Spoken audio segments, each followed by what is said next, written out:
DETV News is powered by DART, Delaware's transit service. Moving forward.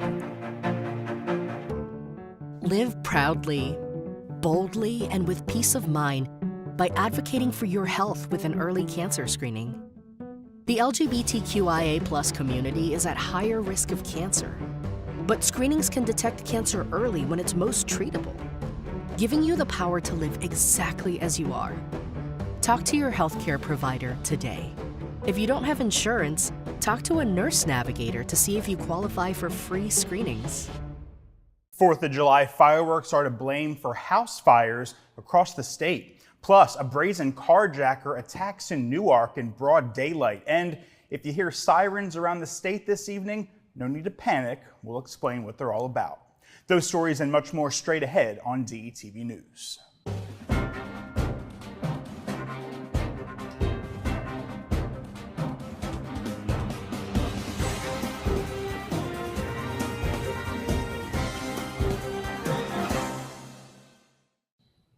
Hello and welcome to DETV News. I'm Matt Ford. Thanks for joining us this evening. Topping the news tonight, at least 2 homes here in Delaware were damaged last night as a result of the fireworks. The state fire marshal's office said a firefighter was injured battling a blaze on Apple Blossom Drive in Camden area. An investigation showed fireworks were placed inside a trash can, setting it on fire. That fire extended to both the outside part and inside of a 2-story home. They said the firefighter was sent to Bay Health Hospital in Dover. Fireworks also reportedly struck the roof of a home in Onaway Place in the Garfield Park neighborhood in Newcastle. There were no reported injuries there.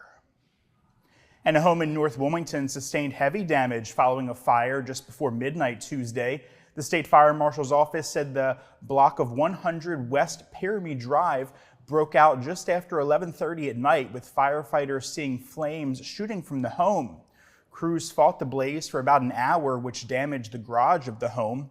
One firefighter sustained minor injuries in the fire, which caused an estimated $200,000 in damage. The cause of that fire remains under investigation.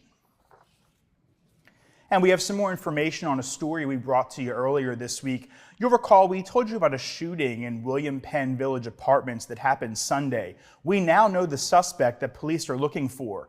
As you may remember, a 57-year-old woman in the William Penn Village Apartments was shot multiple times, allegedly now, by her estranged husband. It's going to be 58-year-old Reginald Phaeton Sr., seen here. On Sunday afternoon, police responded to calls of concern about the sounds of gunshots and screaming coming from the Tulip Lane home. Phaeton is considered armed and dangerous, and if he is spotted, police encourage you to stay away and call 911. Police say he is a 5'6" black man and is about 240 pounds. A 19-year-old man has been charged with first-degree attempted murder following a June double shooting here in Wilmington. Police arrested Angelo Brown in connection to shootings on Maryland Avenue that happened on June 20th. That left a 19-year-old woman and 13-year-old young man with injuries. Police say they arrested Brown on June 30th and found a 9mm handgun. Brown is facing other charges, including assault, reckless endangering, and conspiracy, among others. He was sent to Howard R. Young Correctional Institution on $332,000 cash-only bail.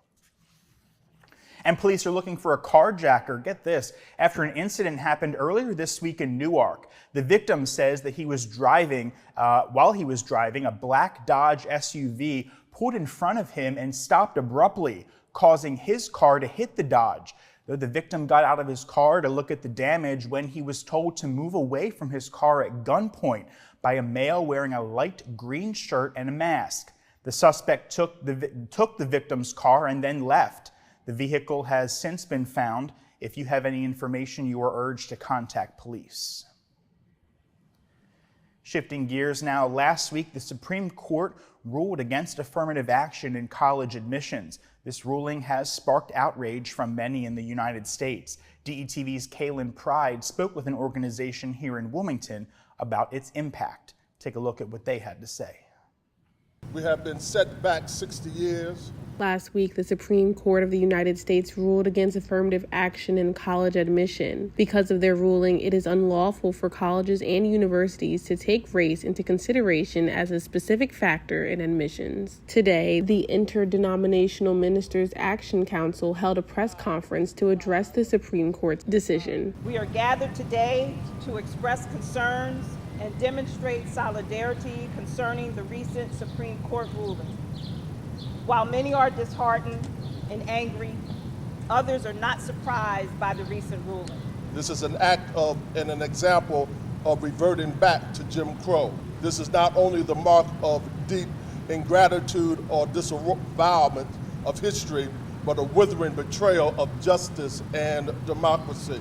Race-conscious admission policies and programs like those at Harvard and University of North Carolina, the two universities at the center of the case, are no longer permitted. IMAC declares that race cannot be a factor and forces institutions of higher education to look for new ways to achieve diverse student bodies. I believe there is going to be a great upswing in the HBCU enrollment.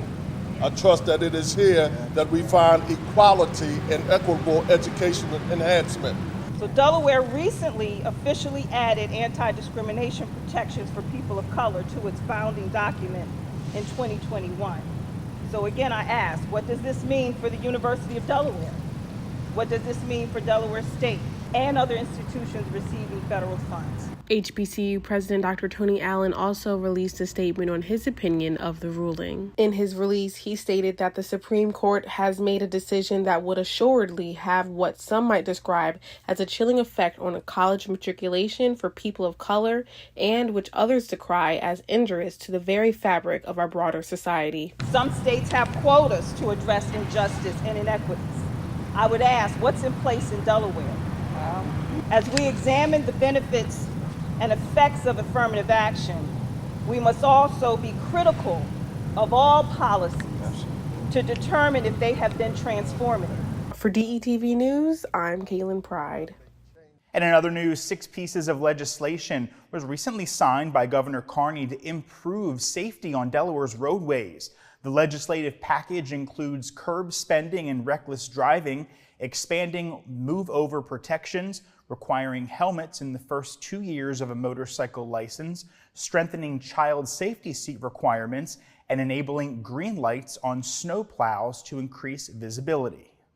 Last year was one of the record years that we've had for fatalities, and at the time when we made the announcement in March, we had seen 32 fatalities on our road. Today, that number is 75. Hearing loud sirens this evening? Well, there's no need to panic. State officials are just conducting their quarterly test of the Nuclear Generating Stations Alert and Notification System. There are 37 sirens here in Delaware located within a 10-mile radius of the Salem Hope Creek generating stations over in New Jersey. Sirens will be activated for 3 to 5 minutes, followed by a test message of the emergency alert system on local radio stations. Sirens tested are the same ones used to alert the public in the event of an actual emergency at either the Salem or Hope Creek nuclear generating stations. It's important to note, however, that in the actual event of an emergency, there would be a series of steady 3 to 5 minute sirens that would allow citizens to turn their radio to an emergency alert system station for critical emergency information and instructions.